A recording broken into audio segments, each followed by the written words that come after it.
Hello नमस्कार सुप्रभात दोस्तों, मैं सतीश पाल अपने परिवार सिलेक्शन गुरुजी यूट्यूब चैनल पर आपका हार्दिक स्वागत है, अभिनंदन करते हैं। हम आशा करते हैं कि आप सभी स्वस्थ और मस्त होंगे। ठीक है, तो चलिए हम रोज की तरह आज भी जीएस के 20 क्वेश्चन आपके सामने लेकर आए हुए हैं। अगर हम बात करें एसएससी जीडी की, तो आज एसएससी जीडी का सेक्टर नंबर 8 है। ठीक है, और इसके पहले भी हम बता चुके हैं कि जो जीएस का आपका पोर्सन है वो आपको एक शुरू से मतलब कराया जा रहा है।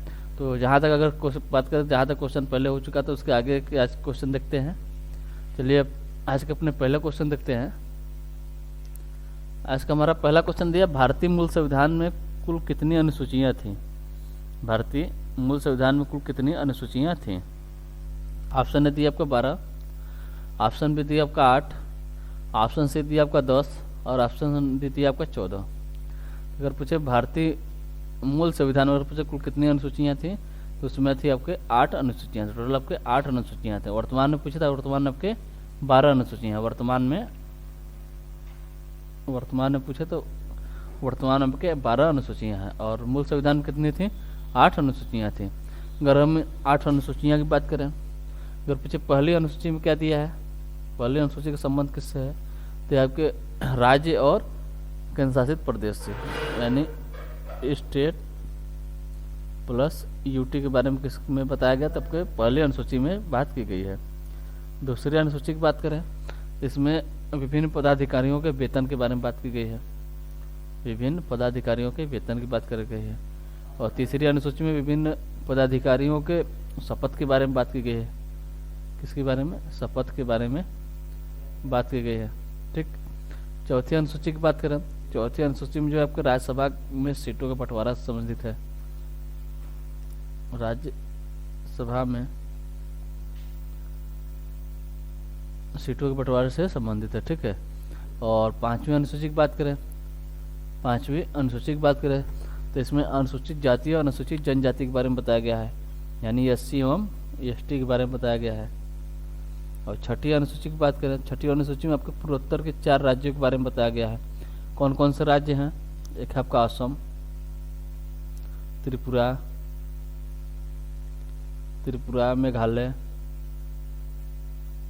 मेघालय और मिजोरम है। ये आपके 4 राज्य हैं, मिजोरम। ठीक, और 7वीं अनुसूची की बात करें, इसमें आपके 3 सूचियाँ के बारे में बताया गया। कौन कौन सी सूची है? राज्य सूची, एक है आपका समवर्ती सूची और एक आपकी संघ सूची। ये आपकी 3 सूचियों के बारे में किस मतलब अनुसूची में बताया गया? आपके 7वीं अनुसूची में बताया गया है। राज्य सूची में अगर पूछे वर्तमान में कितने विषय हैं, तो अपन टोटल 61 विषय किस में है? राज्य सूची में है। समवर्ती सूची की बात करें तो इसमें आपके 52 विषय हैं और संघ सूची की बात करें तो इसमें टोटल 100 विषय हैं। संघ सूची में 100 विषय हैं। ठीक, ये हो गए आपके 7 अनुसूचियाँ। 8वीं अनुसूची की बात करें, 8वीं अनुसूची का संबंध किससे है? तो इसमें आपके भाषा संबंधित है। किससे? भाषा संबंधित है। वर्तमान में कितने मतलब भाषा है? तो आपके 22 भाषा है। 9वीं अनुसूची की बात करें, ये मूल संविधान में 8 अनुसूची थी। ठीक है, 9वीं की बात करें, 9वीं कब जोड़ी गई? 9वीं अनुसूची कब जोड़ी गई? तो जोड़ी गई थी 1951 में पहले संविधान संशोधन से। पहले संविधान संशोधन से। इसका संबंध किससे है? तो इसका संबंध है आपका भूमि सुधार से। ठीक, इसके बाद आ गई आपकी 10वीं अनुसूची। 10वीं अनुसूची कब जोड़ा गया? तो आपके 92वें संविधान संशोधन 1985 में। 1985 92वें संविधान संशोधन। अगर पूछे 10वीं अनुसूची जो आपके किससे संबंधित है? ये आपके दल बदल से संबंधित है। दल बदल। ठीक, 11वीं अनुसूची की बात करते हैं। 11वीं अनुसूची कब जोड़ी गई? तो जोड़ी गई थी 1992 में। 1992 में 73वें संविधान संशोधन के तहत। ठीक है, और फिर इसका संबंध किससे? तो क्या संबंध है आपके पंचायत से। ठीक, और एक बची आपकी 12वीं अनुसूची। 12वीं अनुसूची यहाँ पर देख लेते हैं। 12वीं अनुसूची की पूछे अगर ये कब जोड़ी गई थी? तो जोड़ी गई थी 1993 में। 74वें संविधान संशोधन के तहत 12वीं अनुसूची आपकी जोड़ी गई थी। इसका संबंध किससे है?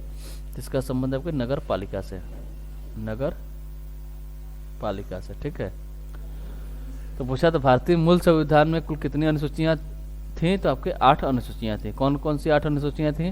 पहली थी आपके स्टेट और केंद्र शासित प्रदेश से संबंधित थी, दूसरा वेतन से, तीसरा शपथ से, चौथा राज्यसभा में सीटों का बंटवारा, पांचवी अनुसूची की बात करें तो एससी एसटी के बारे में बताया गया, छठी अनुसूची में असम त्रिपुरा मेघालय और मिजोरम के बारे में बताया गया।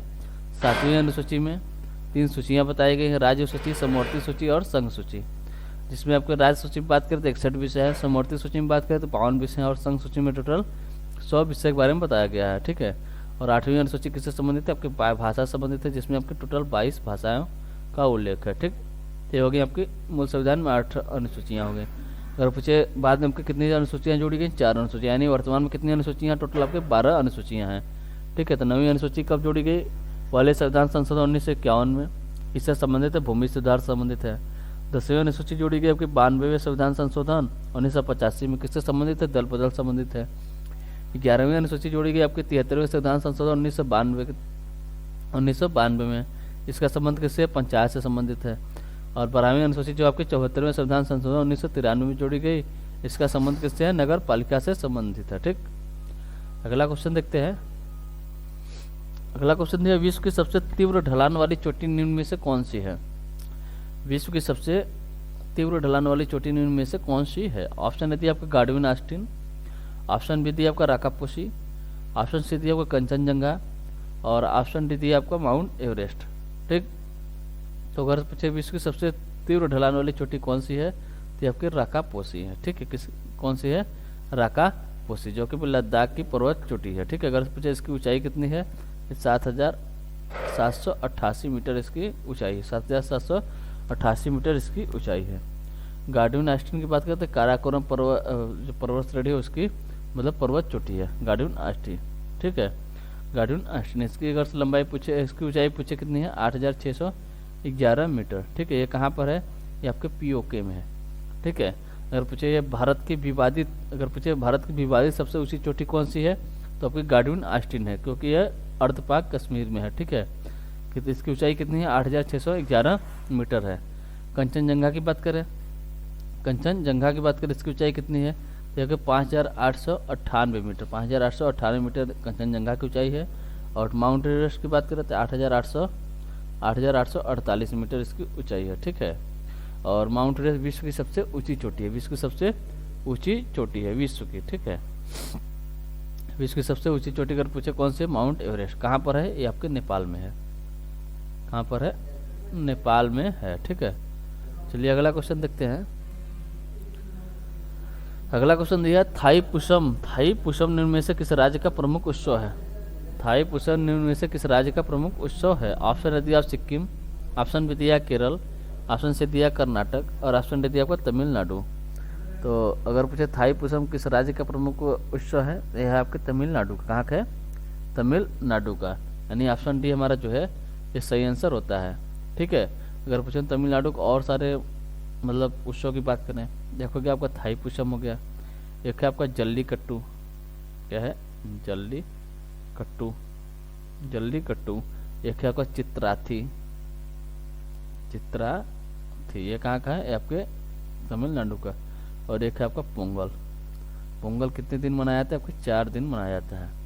पहले दिन को क्या कहते हैं? जो पहला दिन मनाया जाता है उसे भेंगी पोंगल कहा जाता है, भेंगी पोंगल, पहले दिन को भेंगी पोंगल कहते हैं। और दूसरे दिन को सूर्या पोंगल कहते हैं, सूर्या पोंगल। तीसरे दिन को मट्टू पोंगल कहते हैं, मट्टू पोंगल कहते हैं। और चौथे दिन क्या कहते हैं? चौथे दिन तो आपको कन्या पोंगल कहते हैं, कन्या पोंगल कहते हैं। चौथे दिन को कन्या पोंगल कहते हैं। ठीक है। तो थाईपुसम कहाँ के? आपको तमिलनाडु का है। और कौन सा? जल्लीकट्टू है, चित्रार्थी है और पोंगल है। अब पोंगल कितने दिन मनाया जाता है? फिर 4 दिन मनाया जाता है। पहला भेंगी पोंगल, दूसरे दिन सूर्या पोंगल, तीसरे दिन मट्टू पोंगल और चौथे दिन कन्या पोंगल। ठीक है, अगला क्वेश्चन देखते हैं। चलिए अगला क्वेश्चन देखते हैं। अगला क्वेश्चन दिया 2011 जनगणना के अनुसार कौन सा एकमात्र राज्य था जिसका वर्ष 2001 से 11 के दौरान ऋणात्मक जनसंख्या वृद्धि दर थी? ऑप्शन ए दिया आपका नागालैंड, ऑप्शन बी दिया आपका गोवा, ऑप्शन सी दिया सिक्किम और ऑप्शन डी दिया आपका केरल। तो कौन सा राज्य था जिसका मतलब 2001 से 2011 के दौरान ऋणात्मक जनसंख्या वृद्धि दर थी, मतलब जनसंख्या जो थी बढ़ी नहीं थी, उसकी घटी थी। ठीक, तो कौन सा राज्य था? वो था आपका नागालैंड था, यानी ऑप्शन ए हमारा जो है ये सही आंसर होता है। अगला क्वेश्चन देखते हैं। अगला क्वेश्चन दिया, मूल संविधान में कितने भाषाओं का उल्लेख था? मूल संविधान में कितने भाषाओं का उल्लेख था? ऑप्शन ए दिया 14, ऑप्शन बी दिया 18, ऑप्शन सी दिया 22 और ऑप्शन डी दिया आपको 24। अगर पूछे मूल संविधान में कितने भाषाओं का उल्लेख था तो था आपके 14 भाषाओं का। वर्तमान में कितने भाषाओं का उल्लेख है? वर्तमान में आपके 22 भाषाओं का उल्लेख है। ठीक है, अगर पूछे मूल संविधान में कौन कौन से भाषा थे, जो आपके 14 भाषाओं के नाम पूछे कौन कौन से हैं, तो 14 भाषाओं के अगर हम नाम देखें तो पहला था आपका कश्मीरी। ये मूल संविधान की भाषाओं की बात कर रहे हैं। ठीक है, क्या था? कश्मीरी, पंजाबी, कश्मीरी, पंजाबी, हिंदी, बंगाली, आसामी, उड़िया,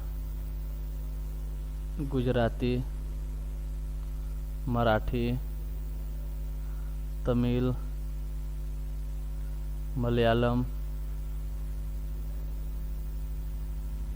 तमिल, मलयालम, तेलुगु,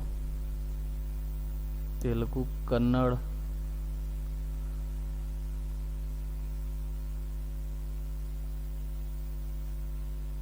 तेलुगु के बाद क्या है आपका? कन्नड़। ठीक है,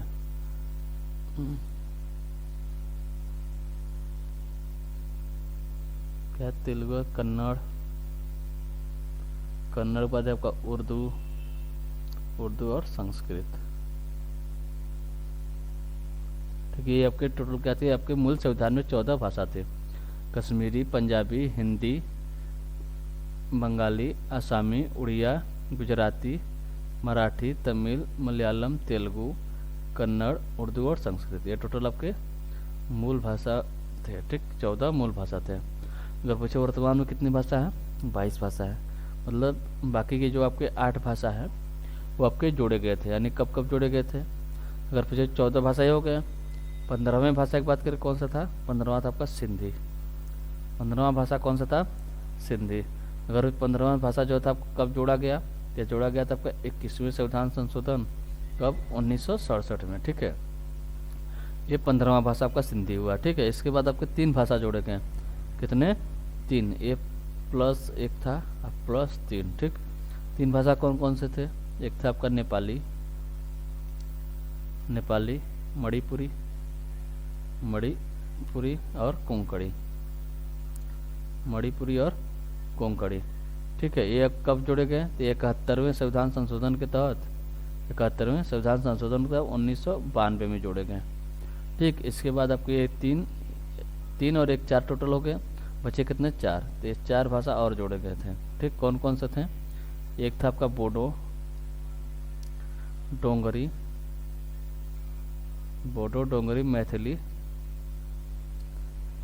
मैथिली और संथाली। आपके 4 भाषा फिर जोड़े गए।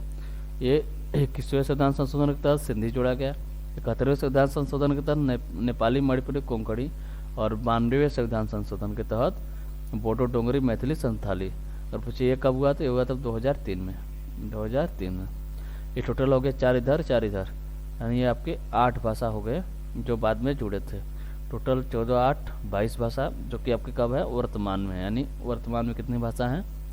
वर्तमान में आपके 8वीं अनुसूची में 22 भाषाओं का उल्लेख है। ठीक, एक बार फिर से भाषाओं के नाम देख लेते हैं कौन कौन से थे। पहला था कश्मीरी, पंजाबी, हिंदी, बंगाली, आसामी, उड़िया, गुजराती, मराठी, तमिल, मलयालम, तेलुगु, कन्नड़, उर्दू, संस्कृत। आपके 14 हो गए। 15वां सिंधी हुआ, फिर इसके बाद नेपाली, मणिपुरी, कोंकणी, बोडो, डोंगरी, मैथिली, संथाली। आपके टोटल आपके 22 भाषा हो गया। ठीक, तो मूल संविधान में कितने भाषाओं का उल्लेख था? आपके 14 भाषाओं का उल्लेख था। अगला क्वेश्चन देखते हैं। अगला क्वेश्चन दिया, विश्व की सबसे ऊंची चोटी माउंट एवरेस्ट को नेपाल में डैश कहते हैं। ऑप्शन ने दिया आपका चोमालुंगमा, ऑप्शन बी दिया आपका सागरमाथा, ऑप्शन सी दिया आपका कृष्णगिरी और ऑप्शन डी दिया एशिया की रीढ़। तो अगर पूछे विश्व की सबसे ऊंची चोटी माउंट एवरेस्ट, इसकी ऊंचाई कितनी है? 8,848 मीटर। 8,848 मीटर कहाँ पर है? ये आपके नेपाल में है। ठीक है, तो पूछा है नेपाल में इसे क्या कहते हैं? नेपाल में इस किस नाम से जानते हैं इसे? इसे सागर माथा के नाम से जानते हैं। किस नाम से? सागर माथा के नाम से जानते हैं इसे, विश्व की सबसे ऊंची चोटी माउंट एवरेस्ट को। ठीक है, और फिर चोमालुंगमा किसका नाम है? ये भी माउंट एवरेस्ट को ही चोमालुंगमा के नाम से बुलाया जाता है। कहाँ पर बुलाया जाता है? ये आपके तिब्बत में, यानी तिब्बत में पूछे, अगर पूछे माउंट विश्व की सबसे ऊंची चोटी माउंट एवरेस्ट को तिब्बत में किस नाम से जाना जाता है? तो वहाँ जाना जाता है आपको चोमालुंगमा के नाम से जाना जाता है। और हम किसकी बात करें? कृष्णगिरी की बात करें, जबकि काराकोरम की प्राचीन नाम है, मतलब पहले इसे कृष्णगिरी के नाम से जाना जाता था, इसकी काराकोरम की। ठीक है, और एशिया की रीढ़ भी इसे काराकोरम पर्वत श्रृंखला को ही कहते हैं। एशिया की रीढ़ भी इसे ही कहा जाता है। ठीक है, इसका प्राचीन नाम पूछे तो कृष्णगिरी है, और पूछे वर्तमान में से किस नाम से जानता है? तो एशिया की रीढ़ भी कहा जाता है, किसे? काराकोरम पर्वत श्रृंखला को। ठीक, और इसी के काराकोरम के अगर पूछे, कल बताया था आपको कि सबसे ऊंची चोटी कौन सी है? या आपका केटू है, या ऐसे ही क्या कहते हैं? गार्डविन आस्टिन कहते हैं, गार्डविन आस्टिन। ठीक, गार्डविन आस्टिन, जो कि कहाँ पर है? आपके पीओके में है। ठीक है, इसकी अगर पूछे ऊंचाई कितनी है? 8,611 मीटर है। भारत की विवादित सबसे ऊंची चोटी है। भारत की विवादित सबसे ऊंची चोटी है। अगर पूछे भारत की निर्विवादित, मतलब जिसमें कोई विवाद न हो, देखिए आपके कंचनजंगा। कंचनजंगा ये कहाँ पर है? ये आपके सिक्किम में है। ये कहाँ पर है? आपके सिक्किम में है। ठीक है, सिक्किम में है। इसकी ऊंचाई अगर पूछे कितना है? 8,598 मीटर। 8,598 मीटर इसकी ऊंचाई है, किसकी? कंचनजंगा की, जो कि भारत की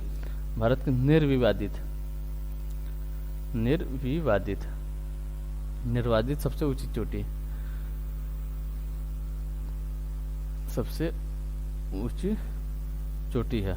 और ये क्या है? ये आपके विवादित भारत की सबसे ऊंची चोटी है। विवादित भारत की सबसे ऊंची चोटी है। ठीक है, भारत की विवादित सबसे ऊंची चोटी, विवादित बोले तो काराकोरम, विवादित बोले तो केटू या गार्डविन आस्टिन, और अगर निर्विवादित पूछे तो आपका कंचनजंगा, जो कि आपके कहाँ पर है? सिक्किम में स्थित है। और यह विश्व की तीसरी सबसे ऊंची चोटी है। कंचनजंगा जो है विश्व की तीसरी सबसे ऊंची चोटी है। विश्व की तीसरी सबसे ऊंची चोटी है, सबसे ऊंची चोटी है। और जो आपका केटू है आपके विश्व की दूसरी सबसे ऊंची चोटी है। ठीक है, अगला क्वेश्चन देखते हैं। अगला क्वेश्चन दिया, प्रधानमंत्री कौशल विकास योजना कब शुरू हुआ? ऑप्शन ने दिया 10 सितंबर 2020, ऑप्शन बी दिया 12 नवंबर 2020, ऑप्शन सी दिया 9 मई 2015, और ऑप्शन ने दिया 15 जनवरी 2021। तो पूछेगा प्रधानमंत्री कौशल विकास योजना यानी PMKVY। ठीक है, प्रधानमंत्री कौशल विकास योजना कब शुरू हुआ? तो हुआ था कि 15 जनवरी 2021 को। 15 जनवरी 2021 को। इसका उद्देश्य क्या था? इसका उद्देश्य था ऐसे लोगों को रोजगार मुहैया कराना है, ऐसे लोगों को रोजगार मुहैया कराना है जो कम पढ़े लिखे हैं या बीच में ही स्कूल छोड़ देते हैं। जो कम पढ़े लिखे हो या बीच में स्कूल छोड़ देते हैं, उन्हें रोजगार मुहैया कराना इसका उद्देश्य था। ठीक है, और पीछे शुरू कब हुआ? तो हुआ था आपके 15 जनवरी 2021 को शुरू हुआ था। अगला क्वेश्चन देखते हैं। अगला क्वेश्चन दिया, नेशनल डेयरी रिसर्च इंस्टीट्यूट किस राज्य में स्थित है? नेशनल डेयरी रिसर्च इंस्टीट्यूट किस राज्य में स्थित है? ऑप्शन दिया हरियाणा, ऑप्शन बी दिया महाराष्ट्र, ऑप्शन सी दिया उत्तर प्रदेश, और ऑप्शन दिया तमिलनाडु। तो नेशनल डेयरी रिसर्च इंस्टीट्यूट की बात करें तो कहाँ पर है? आपके करनाल हरियाणा में है। कहाँ पर है? करनाल हरियाणा में, यानी ऑप्शन ए हमारा जो है सही आंसर होता है। हरियाणा में ये क्या आपका मवेशी प्रजनन संस्थान, क्या आपका मवेशी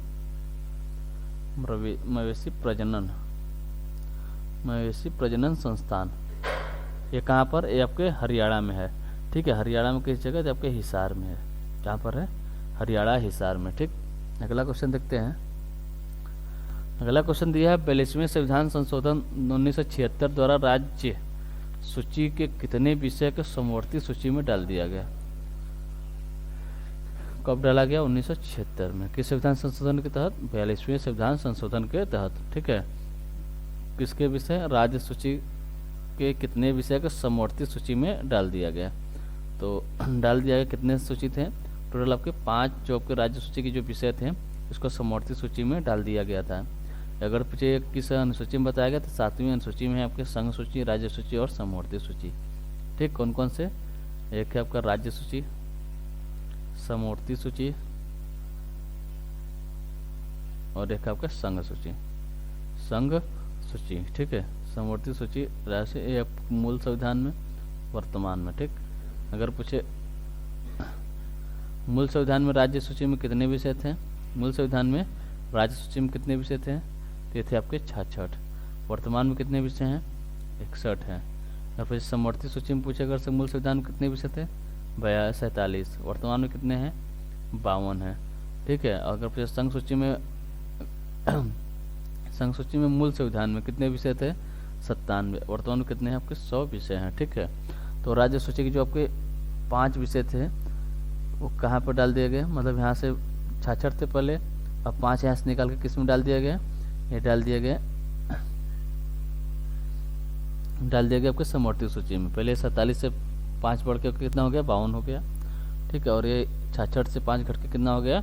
61 हो गया। यानी राज्य सूची के 5 विषय को किसमें? समवर्ती सूची में डाल दिया गया। ठीक, देखिए ये सब किसमें, किस अनुसूची में बताया गया? तब फिर 7वीं अनुसूची में बताया गया। किसमें? 7वीं अनुसूची में बताया गया है। अगर पूछे ये 5 जो आपके विषय हैं कौन कौन से हैं? पहला बात करें तो पहला कौन सा विषय है आपका? शिक्षा था। एक था आपका शिक्षा। दूसरा एक बात करें, दूसरा जनसंख्या नियंत्रण, जनसंख्या नियंत्रण, जनसंख्या नियंत्रण। और तीसरा की बात करें, तीसरा क्या था? तीसरा था आपका माप तौल, माप तौल। और चौथा की बात करें, चौथा था आपका वन एवं वन्यजीव अभ्यारण्य, वन एवं वन्यजीव अभ्यारण्य, वन्य जीव अभ्यारण्य। और पांचवा क्या था? तो पांचवा था आपका न्याय प्रशासन, न्याय प्रशासन। ये आपके 5 जो विषय हैं ये पहले राज्य सूची में हुआ करते थे, लेकिन अब किस में? अभी आपके समवर्ती सूची में है। ठीक, अगला क्वेश्चन देखते हैं। अगला क्वेश्चन दिया, निम्न में से कौन सी पर्वत चोटी नेपाल में स्थित नहीं है? निम्न में से कौन सी पर्वत चोटी जो आपके नेपाल में स्थित नहीं है? ऑप्शन दिया आपका मकालू, ऑप्शन बी दिया आपका धौलागिरी, ऑप्शन सी दिया मंसालू और ऑप्शन डी दिया नंदा देवी। अगर पूछे निम्न में से कौन सी पर्वत चोटी जो आपके नेपाल में नहीं है, ये आपके नंदा देवी है। वहाँ कौन सी पर्वत चोटी है? नंदा देवी। ये कहाँ पर है? ये आपके उत्तराखंड में। कहाँ पर है? उत्तराखंड में है। ठीक है, अगर पूछे इसकी ऊंचाई कितनी है? इसकी ऊंचाई 7,817 मीटर, 7,817 मीटर ऊंची यह चोटी है। मकालू की बात करें, पहले तीनों की बात करें, तीनों आपके नेपाल में है। कहाँ पर है? नेपाल में है। और मकालू की बात करें, मकालू की मतलब कितनी की ऊंचाई कितनी है? तो 8,481 मीटर है। और धौलागिरी की बात करें तो आपका 8,172 मीटर है। और मंसालू की बात करते कितनी है? 8,152 मीटर, 8,152 मीटर इसकी ऊंचाइयाँ हैं। ठीक है, कितने? मकालू कितनी? 8,481 मीटर। और धौलागिरी है आपकी 8,172 मीटर, मंसालू 8,152 मीटर और नंदा देवी 7,817 मीटर है। ठीक, और मकालू, धौलागिरी और मंसालू आपके तीनों कहाँ पर हैं? आपके नेपाल में है। नंदा देवी आपके उत्तराखंड में है। नेपाल में और कौन कौन सी हैं? देखिए आपका माउंट एवरेस्ट, कौन सी है? माउंट एवरेस्ट, माउंट एवरेस्ट ये भी आपके नेपाल में है, 8,848 मीटर। ठीक है, ये अभी आपके नेपाल में है। एक है आपके अन्नपूर्णा, अन्नपूर्णा चोटी, ये कहाँ पर? ये भी आपके नेपाल में है। इसकी ऊंचाई कितनी? 8,078 मीटर, 8,078 मीटर। ये सब आपके कहाँ पर है? ये सब आपके नेपाल में है। और नंदा देवी कहाँ? आपके उत्तराखंड में है। ठीक है, अगला क्वेश्चन देखते हैं। अगला क्वेश्चन है, निम्न में से किसकी राजधानी ओटावा है? ऑप्शन दिया आपका मेक्सिको, ऑप्शन बी दिया कनाडा, ऑप्शन सी दिया अमेरिका और ऑप्शन डी दिया ब्राजील। अगर पूछो ओटावा किसकी राजधानी है तो ये आपकी कनाडा की। किसकी है? कनाडा की राजधानी क्या है? ओटावा है। अगर पूछे यहाँ की मुद्रा क्या है तो मुद्रा आपकी डॉलर है। क्या है? डॉलर है। मेक्सिको की राजधानी क्या है? तो इसकी राजधानी मेक्सिको सिटी है। क्या है? मेक्सिको सिटी है। Mexico city. मेक्सिको की राजधानी मेक्सिको सिटी है। और अमेरिका की राजधानी क्या है? वाशिंगटन डीसी है। वाशिंगटन डीसी अमेरिका की राजधानी है। ब्राज़ील की राजधानी क्या है? ब्राज़ील की राजधानी ब्राजीलिया है। ब्राजीलिया है। ठीक है। अगर पूछे मेक्सिको की आपकी मुद्रा क्या है तो आपके पीसो है। क्या है? पीसो मेक्सिको की मुद्रा है। कनाडा की मुद्रा आपकी डॉलर है। राजधानी क्या है? ओटावा है। अमेरिका की मुद्रा क्या है? ये भी आपकी डॉलर है। डॉलर है। और ब्राज़ील की मुद्रा क्या है? रियाल है। रियाल। ठीक। अगला क्वेश्चन देखते हैं। अगला क्वेश्चन दिया निम्न में से किसकी राजधानी ओटावा है? दो बार लग। ठीक है। चलिए अगला क्वेश्चन देखते हैं। अगला क्वेश्चन दिया अत्याचारों के खिलाफ आवाज उठाने एवं संघर्ष करने। अत्याचारों के खिलाफ आवाज उठाने एवं संघर्ष करने वाली साहसी महिलाओं को कौन सा पुरस्कार प्रदान किया जाता है? ऑप्शन ए दिया आपका निर्जा भनोट पुरस्कार। ऑप्शन बी दिया आपका चमेली देवी पुरस्कार। ऑप्शन सी दिया आपका नायदुम्मा पुरस्कार। और ऑप्शन डी दिया टेम्पल्टन पुरस्कार। तो अत्याचारों के खिलाफ आवाज उठाने एवं संघर्ष करने वाली महिलाओं को अगर पूछे कौन सा पुरस्कार दिया जाता है, इन्हें जाता है निर्जा भनोट पुरस्कार। यानी ऑप्शन ए हमारा जो है ये सही आंसर होता है। ठीक है। अगर हम ऑप्शन बी की बात करें चमेली देवी पुरस्कार की, इनका संबंध किससे है? महिला पत्रकारिता से। महिला पत्रकारिता से। पत्रकारिता से। महिला पत्रकारिता से किसका संबंध है? चमेली देवी पुरस्कार से। निर्जा भनोट पुरस्कार उन महिलाओं को दिया जाता है जो अत्याचारों के खिलाफ आवाज उठाने और संघर्ष करने वाली साहसी महिला होती हैं। ठीक है। अगला क्वेश्चन देखते हैं। अगला क्वेश्चन है भारत का राष्ट्रीय विरासत पशु निम्न में से कौन सा है? भारत का राष्ट्रीय विरासत पशु निम्न से कौन सा है? ऑप्शन दिया बाघ। ऑप्शन बी दिया हाथी। ऑप्शन सी दिया आपका गाय। और ऑप्शन दिया आपका बैल। तो विरासत पशु की बात कर रहा है तो विरासत पशु क्या है? आपका हाथी है। ठीक है। अगर हम भारत के और सारे चिन्ह की बात करें, राष्ट्रीय हो गया फूल हो गया फल हो गया। ठीक है। तो जैसे हम बात करें राष्ट्रीय ध्वज क्या है? आपका तिरंगा है। राष्ट्रीय चिन्ह क्या है? अशोक स्तंभ है। राष्ट्रीय गान जान है आपका जनगण मन है। ठीक है। राष्ट्रीय गीत क्या है? राष्ट्रीय गीत क्या है? तो वंदे मातरम है। मुद्रा है भारत की रुपया है। और सर्वोच्च राष्ट्रीय पुरस्कार क्या है? भारत की सर्वोच्च राष्ट्रीय पुरस्कार क्या है? तो भारत रत्न है। क्या है? भारत रत्न है। ठीक है। राष्ट्रीय वाक्य क्या है? राष्ट्रीय वाक्य क्या है? राष्ट्रीय वाक्य क्या है? तो आपके सत्यमेव जयते है। सत्यमेव जयते है। इसी पर पूछे भारत की लिपि क्या है? तो देवनागरी लिपि है। लिपि कैसी है? देवनागरी लिपि है। देवनागरी लिपि है। अगर पूछे यहाँ के राजभाषा क्या है? भारत का राजभाषा। राष्ट्रभाषा है नहीं तो राजभाषा। अगर पूछे भारत का राजभाषा क्या है? तो आपका हिंदी है। क्या है? हिंदी है। राष्ट्रीय खेल पूछे, राष्ट्रीय खेल क्या है? तो आपका हॉकी है। राष्ट्रीय खेल क्या है? हॉकी है। राष्ट्रीय फूल पूछे, राष्ट्रीय फूल क्या है? कमल है। ठीक है। और राष्ट्रीय अगर पूछे मिठाई पूछे, राष्ट्रीय मिठाई क्या है? तो आपकी जलेबी है। क्या है? जलेबी है। और राष्ट्रीय पेय पूछे, राष्ट्रीय पेय पूछे तो क्या है? ये आपका चाय है। क्या है? चाय है। ठीक है। इसी प्रकार राष्ट्रीय पशु पूछे तो क्या है? बाघ है। पशु क्या है? बाघ है। राष्ट्रीय पशु बाघ है। और पक्षी पूछे तो आपका मोर हो जाएगा। पक्षी मोर हो जाएगा। ठीक है। जलीय जीव पूछे, राष्ट्रीय जलीय जीव, जलीय जीव पूछे तो क्या हो जाएगा? गंगा डॉल्फिन हो जाएगा। गंगा डॉल्फिन हो जाएगा। राष्ट्रीय नदी पूछे, राष्ट्रीय नदी पूछे तो आपकी गंगा नदी हो जाएगी। गंगा नदी हो जाएगी। ठीक है। अगर इसी प्रकार राष्ट्रीय वृक्ष क्या है? तो क्या वट या बरगद हो जाएगा। ठीक है। तो पूछा था राष्ट्रीय विरासत पशु क्या है? तो आपका हाथी। यानी ऑप्शन बी हमारा जो है सही आंसर होता है। अगला क्वेश्चन देखते हैं। अगला क्वेश्चन है पीर पंजाल दर्रा तथा डैश श्रीनगर को जम्मू से जोड़ती है। पीर पंजाल दर्रा और कौन सी दर्रा जो आपके श्रीनगर को जम्मू कश्मीर से जोड़ती है? ऑप्शन दिया आपको बनिहाल दर्रा। ऑप्शन बी दिया आपका बुरजिल दर्रा। ऑप्शन सी दिया आपको जोजिला दर्रा। और ऑप्शन डी दिया इनमें से कोई नहीं। तो पीर पंजाल दर्रा तथा और कौन सी दर्रा है आपके, बनिहाल दर्रा, पीर पंजाल दर्रा और बनिहाल दर्रा श्रीनगर को जम्मू से जोड़ती हैं। ठीक है, जो आपके बनिहाल दर्रा है इसे किस नाम से जानते हैं, इसे श्रीनगर का प्रवेश द्वार भी कहते हैं। क्या कहते हैं, श्रीनगर का प्रवेश द्वार। श्रीनगर का प्रवेश द्वार किसे कहते हैं, बनिहाल दर्रा को कहते हैं। ठीक है, और इस बनिहाल दर्रे से आपकी जवाहर सुरंग और श्यामा सुरंग गुजरती हैं। कौन कौन से हैं, जवाहर सुरंग, जवाहर सुरंग और श्यामा सुरंग। श्यामा सुरंग, जवाहर सुरंग और श्यामा सुरंग अगर पूछे किस दर्रे से गुजरती हैं, आपके बनिहाल दर्रे से गुजरती हैं। ठीक है, श्यामा सुरंग बनिहाल दर्रे से गुजरती हैं। बनिहाल दर्रे से कौन कौन सुरंग है आपके, जवाहर सुरंग और श्यामा सुरंग जो आपके यहीं से गुजरती हैं। ठीक है, और श्यामा सुरंग जो है आपकी, श्यामा सुरंग क्या को किस नाम से जानते हैं, तो इसे चेनानी नौशेरी सुरंग भी कहा जाता है। चेनानी नौशेरी सुरंग कहा जाता है। और श्यामा सुरंग से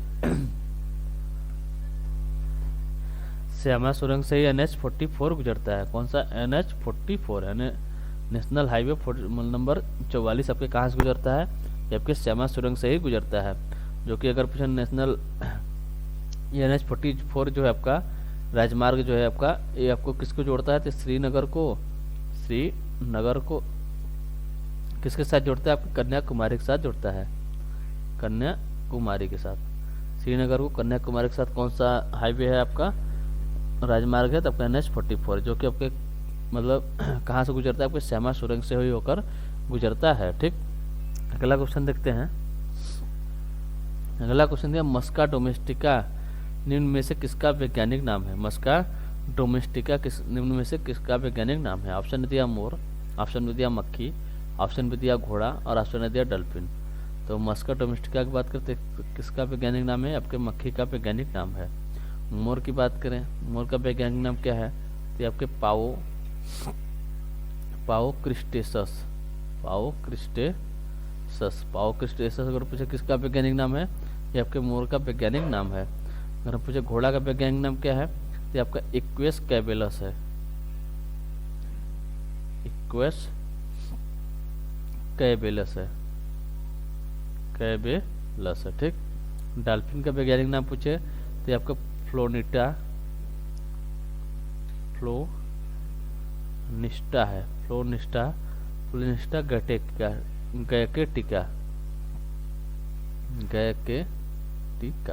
ठीक, अगर पूछे मोर का वैज्ञानिक नाम पाओ क्रिस्टेसस और मक्खी क्या है, मस्का डोमेस्टिका है। घोड़ा क्या है, इक्वस कैबेलस है। और डॉल्फिन की बात करें फ्लोनिस्टा गैकेटिका है। ठीक है, अगला क्वेश्चन देखते हैं। अगला क्वेश्चन है, तेज हवाओं द्वारा किस प्रकार की मिट्टी उड़कर आती है और जमा हो जाती है। ऑप्शन दिया पीली मिट्टी, ऑप्शन भी दिया लाल मिट्टी, ऑप्शन से दिया काली मिट्टी और ऑप्शन दिया बलुई मिट्टी। ये आपको बलुई मिट्टी हो जाएगा। ठीक है, बलुई मिट्टी। तेज हवाओं द्वारा किस प्रकार की मिट्टी उड़कर आती है और जमा हो जाती है, तो जमा हो जाती है कि बलुई मिट्टी, यानी ऑप्शन डी हमारा जो है ये सही आंसर होता है। अगला क्वेश्चन देखते हैं। अगला क्वेश्चन दिया, प्रायद्वीपीय भारत के 13 बड़े बंदरगाहों में से पश्चिमी तट पर कितने बंदरगाह हैं। प्रायद्वीपीय भारत के 13 बड़े बंदरगाह हैं, मतलब प्रायद्वीपीय भारत जो है आपको उसके 13 बड़े बंदरगाह हैं, जिनमें से पूछा है पश्चिमी तट पर कितने बंदरगाह हैं। किसकी बात करें, अगर प्रायद्वीपीय भारत की बात करें तो ये कुछ इस प्रकार देखने को मिलता है। इसमें आपके टोटल आपके 13 बड़े बंदरगाह हैं। 13 आपके बड़े बंदरगाह हैं। ये आपके पूर्वी तट है, ये आपके पश्चिमी तट है। पश्चिमी तट पर अगर बंदरगाहों की बात करें टोटल कितने बंदरगाह हैं, तो इधर आपके टोटल 6 बंदरगाह हैं और पूर्वी तट पर आपके 5 बंदरगाह हैं। कितने, 5 बंदरगाह हैं। तो पूछा पश्चिमी तट पर कितने बंदरगाह हैं, तो आपके टोटल 6 बंदरगाह हैं। कौन कौन से हैं, महाराष्ट्र में आपके 2 हैं, एक है आपका मुंबई। महाराष्ट्र में कितने हैं, मुंबई 2 हैं, मुंबई है, और एक है आपका न्हावा सेवा। ठीक है, महाराष्ट्र में आपके 2 हैं, मुंबई और न्हावा सेवा। गुजरात की बात करें, गुजरात में आपके है आपका कांडला बंदरगाह। कौन सा है, कांडला बंदरगाह है।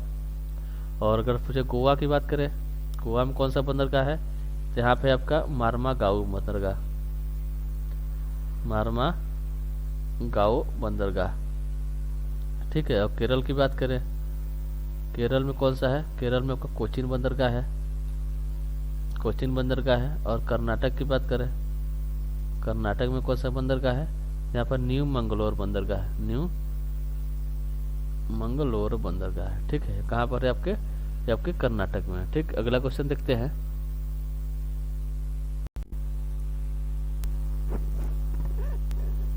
चलिए अगला क्वेश्चन देखते हैं।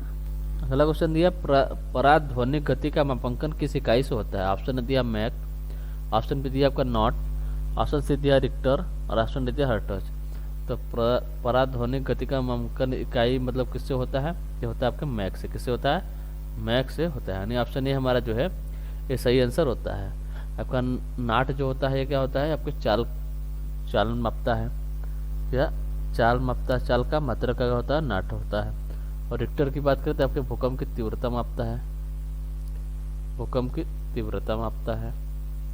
और हर्ट्ज की बात करते हैं आपके आवृत्ति मापता है, आवृत्ति का मात्रा का, ठीक। आवृत्ति की मात्रा क्या है, हर्ट्ज है। अगला क्वेश्चन देखते हैं। अगला क्वेश्चन दिया डॉक्टर सलीम मोइजुद्दीन अली अब्दुल किसके लिए प्रसिद्ध थे। ऑप्शन दिया पक्षी विज्ञानी, ऑप्शन बी दिया आपका शल्य चिकित्सक, ऑप्शन डी दिया, ऑप्शन सी दिया आपका वकील और ऑप्शन डी दिया आपका कंप्यूटर विज्ञानी। डॉक्टर सलीम मोइजुद्दीन अली अब्दुल को पूछा अगर से किसके लिए प्रसिद्ध थे, ये थे आपके पक्षी विज्ञानी थे, पक्षी विज्ञानी थे, यानी ऑप्शन ए हमारा जो है सही आंसर होता है। अगर पूछे इन्हें किस नाम से जाना जाता है, तो इन्हें बर्ड मैन ऑफ इंडिया के नाम से जाना जाता है। किस नाम से, बर्ड मैन ऑफ इंडिया के नाम से जाना जाता है, बर्ड मैन ऑफ इंडिया के नाम से इन्हें जाना जाता है। और 1976 में इन्हें कौन सा पुरस्कार दिया गया था भारत सरकार द्वारा, पद्म विभूषण, पद्म विभूषण पुरस्कार दिया गया, जो कि भारत का दूसरा सर्वोच्च पुरस्कार है, ठीक है। भारत का दूसरा सर्वोच्च पुरस्कार कौन सा है, जाके पद्म विभूषण है, ठीक। पहला कौन सा, भारत रत्न है, ठीक है। तो कब दिया गया इन्हें, 1976 में दिया गया। और इन्हीं के नाम पर, किसके, डॉक्टर सलीम अली के नाम पर, कहाँ पर, जम्मू कश्मीर में, जम्मू एंड कश्मीर में आपके सलीम अली राष्ट्रीय उद्यान बना है, ठीक है। सलीम अली राष्ट्रीय उद्यान है, राष्ट्रीय उद्यान किसके नाम पर है, ये आपके सलीम अली के नाम पर है, ठीक है। इनकी एक बुक है, इनकी बुक की बात करें, इनकी बुक का क्या नाम है, इनकी बुक है the book of Indian birds, the book of Indian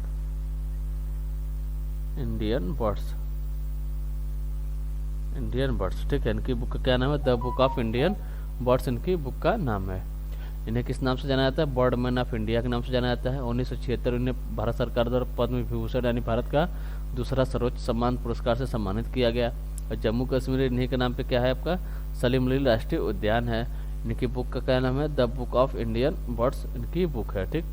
अगला क्वेश्चन देखते हैं। अगला क्वेश्चन दिया फरवरी 2023 तक टेस्ट क्रिकेट में सबसे ज़्यादा छक्के लगाने वाले बल्लेबाज कौन बने हैं। ऑप्शन दिया ऋषभ पंत, ऑप्शन बी दिया है रोहित शर्मा, ऑप्शन सी दिया बेन स्टोक और ऑप्शन डी दिया आपका डेविड वार्नर। फरवरी 2023 तक टेस्ट क्रिकेट में सबसे ज़्यादा छक्के लगाने वाले बल्लेबाज अगर पूछे कौन बने हैं, तो बने आपके बेन स्टोक बने। कौन बने हैं, बेन स्टोक, यानी ऑप्शन सी हमारा जो है ये सही आंसर होता है, ठीक है। तो चलिए आज के लिए सिर्फ इतना रखते हैं, मिलते हैं आपसे अगले सेशन में। अगर सेशन आपको अच्छा लग रहा हो तो लाइक और सब्सक्राइब जरूर करें और शेयर करना ना भूलें, ठीक है। तो मिलते हैं आपसे अगले सेशन में, तब तक के लिए टेक केयर, बाय बाय, जय हिंद, जय भारत।